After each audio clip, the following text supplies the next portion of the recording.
Voilà quelques inspirations pour justement les différentes structures qui peuvent être aménagées en bois. Ça peut être fait euh, sur différentes fonctions, différentes mesures et ça peut être tout à fait habitable. Donc,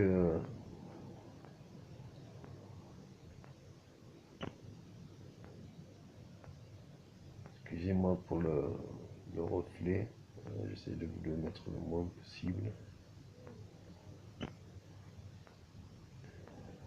Euh, donc, tout- toutes les formes sont intéressantes du moment que,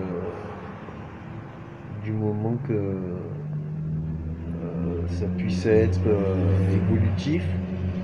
Et si le toit est un toit naturel, c'est-à-dire avec une retenue et que ça tient de la terre par exemple, et que vous faites votre potager, une fois que les fruits ou les légumes sont mûrs, ils tombent et selon la pente, vous les récoltez en bas. Mais vous pouvez récolter de l'eau aussi pour que ça fasse un circuit fermé. À chaque fois qu'il pleut, votre toit sert de récipient et la gouttière amène à une cuve d'eau et cette cuve d'eau alimente le jardin, le toit. Et comme il y a de la terre et de l'humidité des racines, ça fait de la mousse. Donc ça fait de l'étanchéité. Et comme vous mettez des fleurs, tout ça, vous pouvez faire du miel. Et vous pouvez faire les volailles. La volaille, ça fait pour les végétaux. Les végétaux, le potager, tout ça, et la volaille, c'est complémentaire. Et si vous faites l'eau, vous pouvez faire les poissons. Donc si vous faites plusieurs variétés de poissons, vous refaites un écosystème. Donc du coup, ça filtre l'eau des végétaux aussi. Et les poissons, la déjection des poissons, c'est très bon pour le potager. Donc voilà comment on peut vivre n'importe où en étant autonome dans ce genre de forme. Donc une petite inspiration qu'on peut se donner. Donc le tout c'est surtout de rester sur le principe euh, que le mieux ça serait par exemple sur une montagne ou autre où il y a vraiment une dérivation de l'eau pour que ça alimente des fontaines intérieures. Les fontaines intérieures pourraient faire des comment ça s'appelle? Les fontaines intérieures pourraient faire ah même, comment on appelle ça?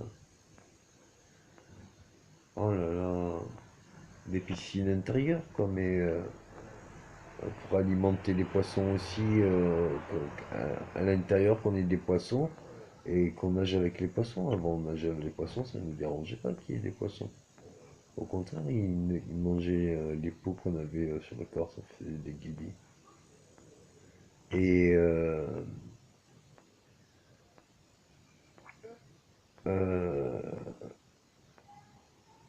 ça peut être intéressant de vivre comme ça sur une montagne où il y a ces genres d'habitation. On peut les louer un week-end, une semaine, un mois, 3 mois, 6 mois, un an.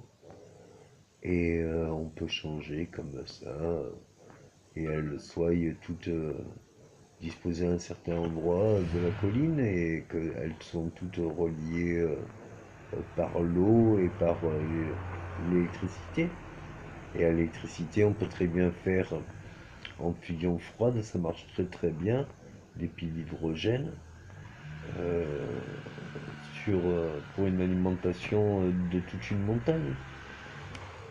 Donc voilà quoi, comment se faire plaisir. Alors les premières étaient peut-être mieux,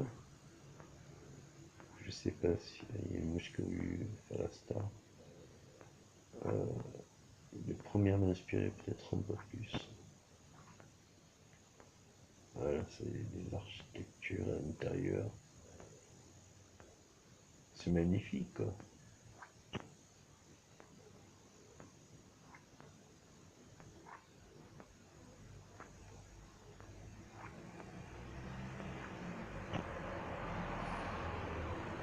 Donc voilà. Merci bien, au revoir.